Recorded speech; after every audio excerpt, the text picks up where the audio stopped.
Beans and Cornbread. Before we dive in, here's your required disclaimer. This podcast uses satire and dark humor to discuss very real and very messed up events. We roast the powerful, not the powerless. We don't joke about the victims, but we will joke about the people who thought the rules didn't apply to them. Are you still with us? Good. Now let's get uncomfortable. Welcome to Beans and Cornbread podcast. This is episode 015. This is episode 15. And I have a special one for you, Jess. How are you doing before we jump into this? I'm doing good. I'm glad you're doing well. I'm intrigued. I hope you're really excited. I hope you're really intrigued. I've been dropping some hints. But now it's time to let the cat out of the bag. So like I said, this is episode 15. And the title is Prince versus the industry. The artist who fought for freedom. So let me break this down, okay? Give me a second, because I know you're ready to jump in. My wife's favorite artist of all time is Prince. I'm like vibrating. Or the symbol, if you want to go there. So Prince wasn't just making music. He was fighting for a war against record labels, against the system, and sometimes even against himself. Tonight, we're breaking down Prince's fight for freedom and why it still matters in 2025.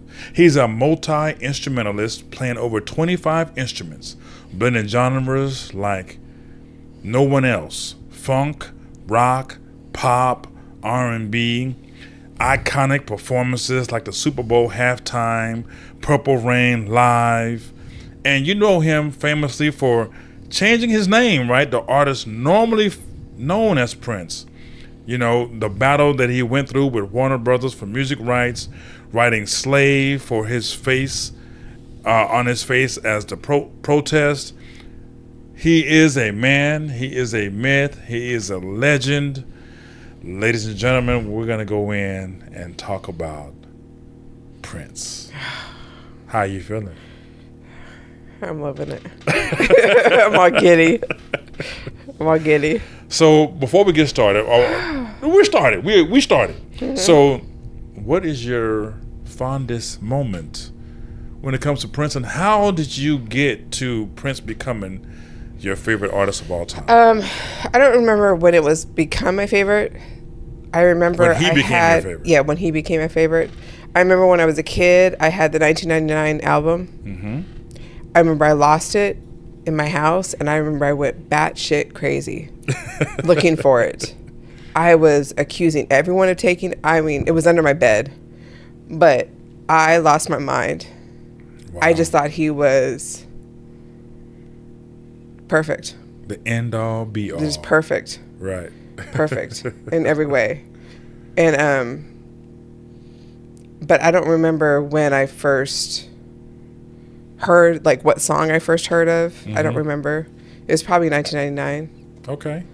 But Under the Cherry Moon, he's not the greatest of actors, of course, but he could sit there and he can hold his own. Paint on a wall, and I would think it was the greatest performance.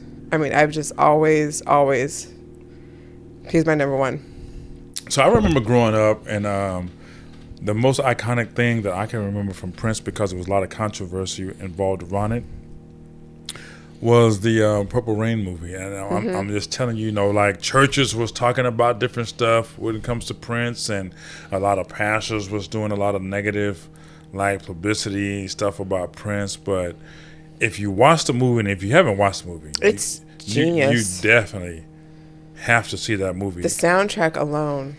I'm going to be interrupting you 1,000 million times, just so you know. Because I already know.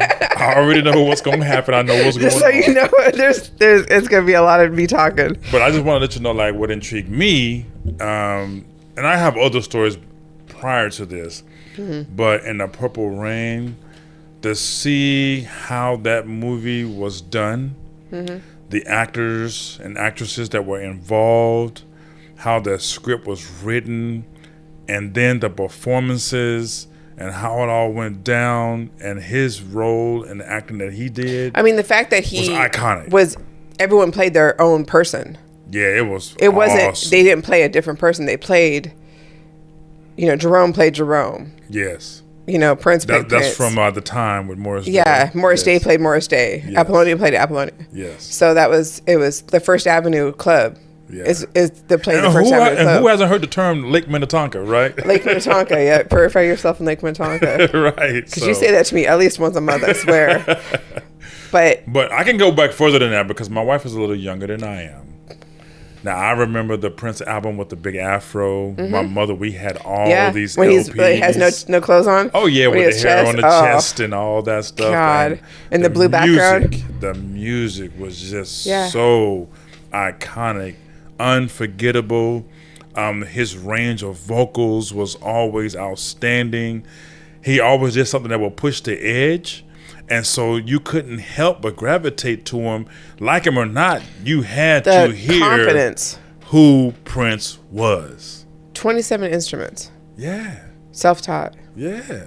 I mean, he's absolutely genius. He was born for this. He was genius. I mean, he even said, there was an interview. I remember seeing an interview when he was like a kid. He was like 10 or 11 years old. Mm-hmm. And he just said, he goes, I'm going to be a star. Yeah. When you know, right? It's in you and not on you. I mean, you have musical parents. Yeah. You have just, golly, man. So let's get into it. Because I know you know a lot more about Prince than I do, although I was introduced to him earlier in life than you. Mm-hmm. But so he changed his name. Yeah. Right, from Prince to the symbol. The symbol formerly known as Prince. Can you tell me, like, what you know about that and why that happened? Well, he changed it because of Warner Brothers. Okay. He changed it because he refused to. He wanted all his rights to his music. That he was the first person really to stand up to a company and to demand rights. Because when you sign on to a company, they have all your rights. You can't. They own you. They own your music. They own your image. They own everything. And he was tired of that shit. I mean, because by then that was like the early 90s. And so by then he's already been in it for like 20 some odd years. And he was like, and he's written he had a vault and it was like over 1,000, is that it? He had over 1,000 songs at least. Yeah. It's known. So we're looking at notes. I'm just looking at my notes, right? It says the vault. Yeah. Hundreds he had a vault. Unreleased songs. Yeah. Still. Yeah. Locked away. Yeah. Wow.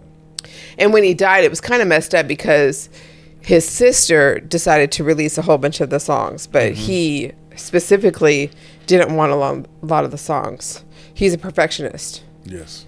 And if you've ever been to his concerts, I never got to see one of his concerts, but it was perfection. Like the way he did it, the way he stayed 3 hours just guitar solos were like 20 minutes long. Yeah. I mean, he made sure that you got him. And how many other famous actors and actresses have talked about Prince? I remember watching the comedy show with Jamie Foxx. Oh, Jamie. That talked about, looking in his eyes like a fawn or a deer, and you couldn't help but like feel some kind of way. He was so pretty. It's just so much. Yeah, he was very handsome man. Pretty even. He's pretty. And I remember the Chappelle show. Yeah. When they're talking about Prince and playing basketball and making them people pancakes. A true story too. Yeah, Charlie true Murphy. Stories. Yeah, Charlie Murphy went in on that. He was a good ball player. Yeah. So it's like when you're on the outside looking in, when you're not a famous person but you're watching these people you idolize as stars, it's like it makes you want to know them even more, right? It makes you want to experience their life and like have them as the friend, right? You almost start gravitating to them like, well, that's a friend, but that friend doesn't know that I'm his friend. Yeah. You know what I mean? So that's what fans are. I mean, that's a fan, which is called what? Fanatic. That's short for fanatic. Yeah. So it's so cool, man. But for me, like, it's even bigger picture when I look at Prince because I know who he is as a person when it comes to culture. Mm-hmm. And I look at him as something that was given to the world as a whole from the black race. That's how I look at it also. And say, hey, he left his mark. Yeah, he left his mark, but he left his mark on everyone. Mm-hmm. It's not racially bound, but I am proud to say that Prince came from us. You know what I mean? I'm proud to say that he did the things that he's done in the community, just like Michael Jackson. But it's like it's just so great. And some of those stories between the feuding between him and Michael Jackson is iconic, right? And yeah, you get that different was people like talking about that kind of stuff. Minor though. He just I like how he you know, a lot of people, I think now, back then they really didn't because we didn't have social media and stuff, but I think you did stuff not for recognition. Yes. Like when he died, a whole bunch of stuff came out about what he used to do for people. Yeah. Like when, I think I told you, when Lauryn Hill went to jail for tax evasion or whatever she did, whatever it was, tax fraud or whatever it was. We don't know. We I can't remember which one it was. But she made sure, even though she was married to, or she was with Marley, she set he set her kids up. He made sure that all her bills were paid. He made sure her kids were okay. You know, he just did. I like when stars do quiet stuff. You know, and then you find out after they die, unfortunately. Yeah. But they don't want to be. He was so private, anyways. I mean, so it didn't. Yeah. He wasn't one to boast and brag about. Like no one knew, like just like his death, no one knew he had a hip replacement. I mean, which totally makes sense. Right. That he would have a hip replacement, but you know, no one knew that until after everything happened. Yeah, he seemed very shy, you know, just watching him. He was so very quiet and when people would private. interview him and things of that nature. Like, yeah. I think he wanted to also keep that era mystique about himself, right? It was just about the music. Yeah. I mean, he just wanted to be... Now, so let's get into this, right? I'm going to go back in some history because I was introduced to Prince through my mother, right, who had, like I was telling you, these LPs and these albums, and I just remember just hearing those when I'm 7 and 8 years old and just like vibing to them. It's like, who is this? And just like, you know, those songs just stick with you. And so when you play them, like I was playing some music of Prince earlier today, and it just resonates with you, right? So you can't remember who introduced you to it, or I have no idea. Just something that just happened? I don't remember. Yeah. I don't remember who gave me the album. I don't remember. My family was very across the board. Like I had a poster of. I remember I had a poster of Prince, Kirk Cameron, who I can't believe like nowadays how he is. Right. But growing pains. And I remember I had a picture of, I was off the mark so much, but George Michael. Wow. With his Hold on, George Michael. Faith and Wham. Yeah, but he's like completely gay. But I remember, but you didn't know then. Yeah. But I remember he had his butt, it was the back of him, and you saw, it was. You have some chaps on? But no, it was just jeans. Okay. But he has a guitar, because that was like one of his albums. Yeah. But I was obsessed with the three of them. Right. I mean, looking back, I'm like, God, I was way off the mark. But I remember I became like fixated on Prince. Yeah. I have no idea what started me. But growing up, we were very versatile. Like we listened to rock, we listened to R&B, we listened to rap, we listened to everything. Yeah. So I think I just like, I remember going to the music store and begging the music place, because then when they would put their latest CD that was released, it was like a hard poster that they would put into that acrylic, looked like a CD on the wall.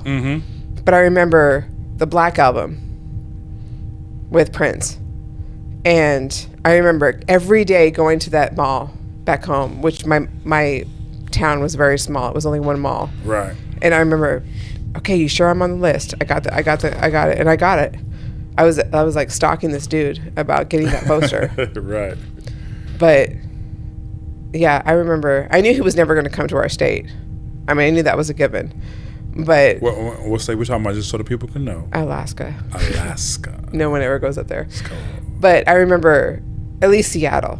Right. Okay, if he's going to, because that was like the next major thing. But I remember Michael Jackson. I remember my dad giving me like a Pepsi Tour jacket. Yeah.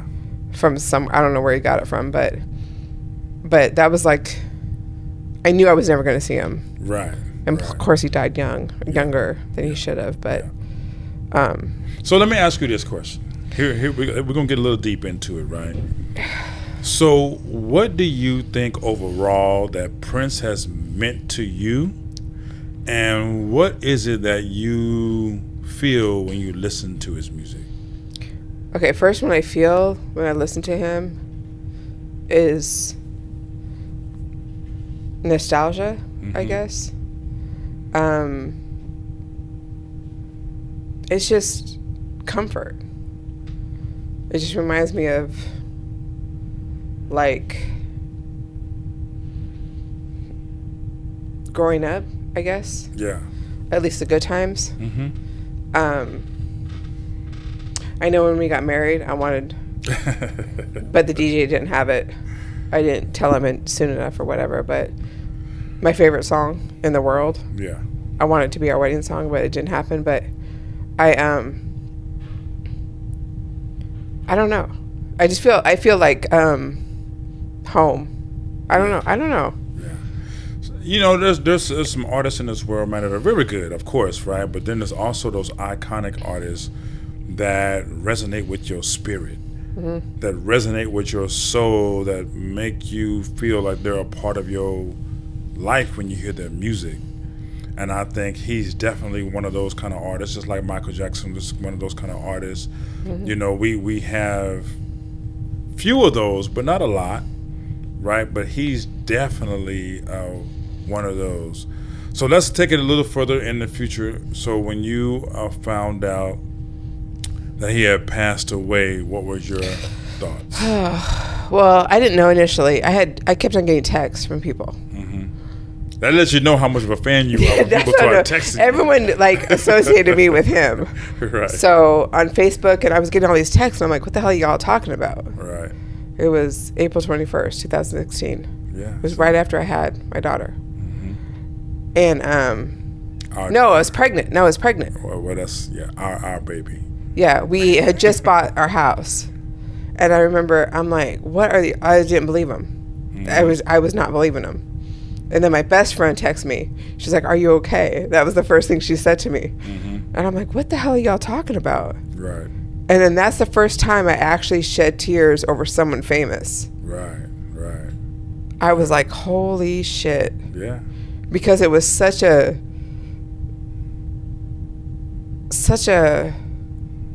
dark light that went out. Yeah. What he contributed and what he could contribute more. Right. I mean, his music, his philanthropy or whatever, his just his mark on music and the world. In the world. Yeah. And yeah, it was hard. So let's go into a little something, because I know that can be a little touching, right? So, you know, you've heard of rumors, you've seen plenty of shows and stuff. So what do you think about the so-called feud between him and Michael Jackson? I think it was just bullshit. I mean, I think they have different styles. They're not even the same in genre. You know, I mean, they write differently. But for me, right, the show is different. I'd be thinking, I wouldn't if see they them could have did hanging something out together, that would have been so awesome, I think.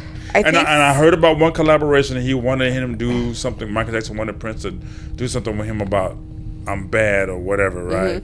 And then Prince was like, that line, "Your butt is mine," he wasn't with, or something of that nature. Yeah. But I just think if there could have been a little bit more open, that maybe they could have did something in a collaboration, and I just think it would have been all. Could you imagine seeing? Yeah, it would have been cool.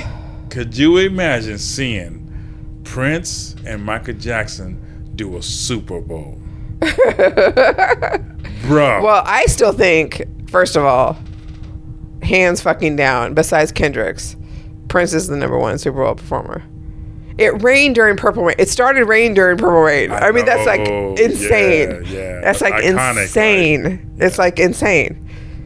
And he was like on wet floor with heels. I mean, just the bottom. It's just, I don't care. I'll fight you on that. I will fight you on that hill. And I don't know. But I'm not into Michael Jackson as much as everybody else. I'm not, like, but I see the value.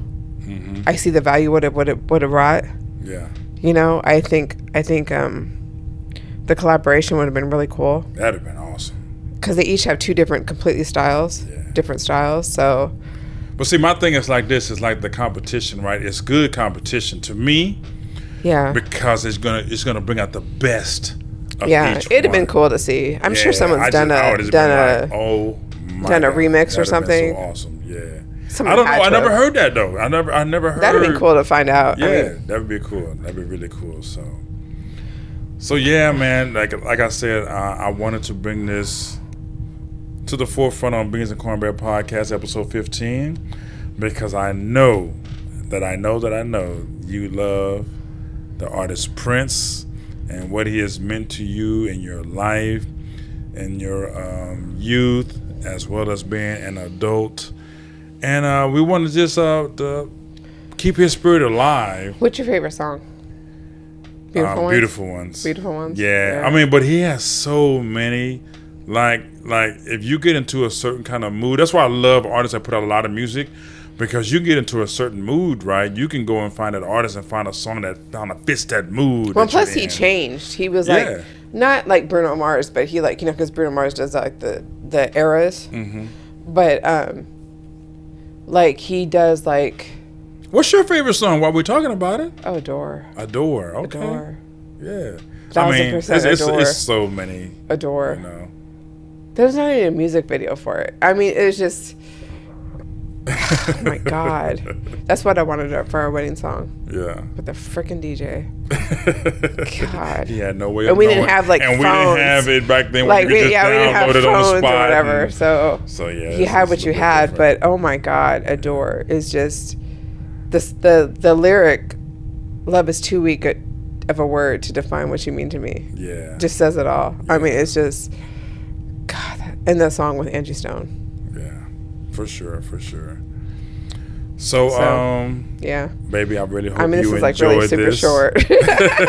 I can go on like forever. I know you can. This is like gonna pump me up. You can. But maybe we'll do something on the last 9 about Prince. Maybe I don't know how we'll do that. But I hope. But you yeah, really I appreciate that. Enjoyed this. This is just for you and for everybody out there listening. This is Beans and Cornbread. I'm Kev. I'm Jessica. And we hope you enjoyed episode 15, Prince versus... We didn't really talk about the industry. Well, we talked about him and how to change his name. We talked about he wanted the rights Warner to his Brothers. music. And he got the rights to his music eventually, so that's when he turned his name back. But if you haven't listened to a lot of Prince or seen some of his videos or haven't even seen Purple Rain, there's some reaction videos that are out there on YouTube. You have to hear and see Prince, especially in Purple Rain and some of those videos. But the artist is absolutely phenomenal. God. So we really hope that you enjoyed listening to our podcast, and we're gonna catch up back with you next time. Toodles. Beans and Cornbread. And welcome back to Beans and Cornbread. I am Kev. I'm Jessica. And this is the last 9. So as you guys just heard, we were talking about Prince, an artist formerly known as Prince. And we have, or I should say, some questions for you, Jess, as the last 9 Prince edition. Okay. And I hope you're ready to answer these questions. Okay. Being a expert in all things Prince. Wow. Or close to it. Somewhat. Or close to it. Yep. Not saying like you're a Prince historian or anything. No. But let's just see what you got. So are you ready for these? I have 9 questions in the last 9. Are you ready? Okay. So the very first question for you is your best Prince album of all time. Between 1999 and your Purple Rain. Best Prince album of all time. Purple Rain. You gotta pick one. Purple Rain. Okay, there we go. Because it's everything. Absolutely. Okay. Yeah. Okay. So I don't know how many of these you might have seen or got to experience, but what would you say is the best Prince live performance? Super Bowl. Super Bowl. And why? It was absolute perfection. And it rained as soon as Purple Rain started performing. Like it was just meant to be. It was meant to be. The heavens opened up. Okay. That and another performance. But yeah, I think that was my major one. Okay, so let's move forward. So looking at how social media and everything is going today, would Prince thrive or hate TikTok, do you think? I think he would hate it. Why do you think that? Because I don't think he didn't have social media. He wasn't into social media like that. And so he would think it would be a good tool, I think, for like thriving artists and stuff like that. Right. You know, it would just be like YouTube or Instagram or whatever. But I don't think he'd be on it. I don't think he'd be like pushing it. Okay. Personally. All right, so let's move on to the next one. This is number 4. Which modern artist do you think comes closest to Prince's energy? I want to say Bruno Mars in a way. Not just because he performed Prince, but he... Yeah, give us a breakdown. He evolves. Okay. He evolves. And Prince he evolved. He was like, just like his album, he was Sign of the Times. Okay, look at you. He knew what was up at the time. Right. You know, and I think that's a good thing with Bruno Mars. He even though he's like, okay, now he's like 2025, but he does 70s stuff. He knows that's what it resonates. It resonates. Yeah. It would pull the people. Okay, so here we go. Oh God! I'm gonna put it on you. More iconic, Purple Rain or When Doves Cry? Well, it's from the same album. Which is more iconic, Purple Rain? I think Purple Rain. When Doves Cry. That sounds like Casey Kasem, right? Yeah. I think Purple Rain because a lot more people have done Purple Rain. It's like a 10-minute song. I think it's more. I think it's like 9. Well, I don't know. It's a long song. What it means. It's just when you hear Purple Rain, you get in a certain mood. You get what it represents. Yeah. It's just like a whole culture. I'm gonna go sidebar real quick. I can't remember the actor's name that played his dad in Purple Rain. Witherspoon. OMG. Witherspoon.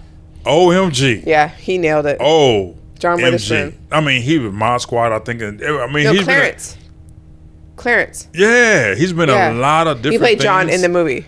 OMG. Like, Clarence that Williams gave III. that movie such power and energy. He was so damaged. Oh, he was my so damaged. God, that was great. But that was true great. story. I mean, that's how his dad was. Yeah, it was great. John it was L. great. It was great. John L. And that's crazy because that's my dad's name, Yeah. John L.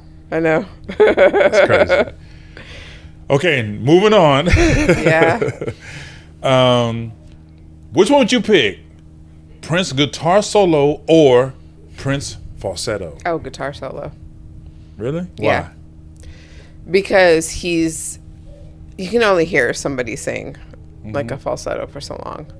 But his guitar solo will go on in concerts for like 30 minutes.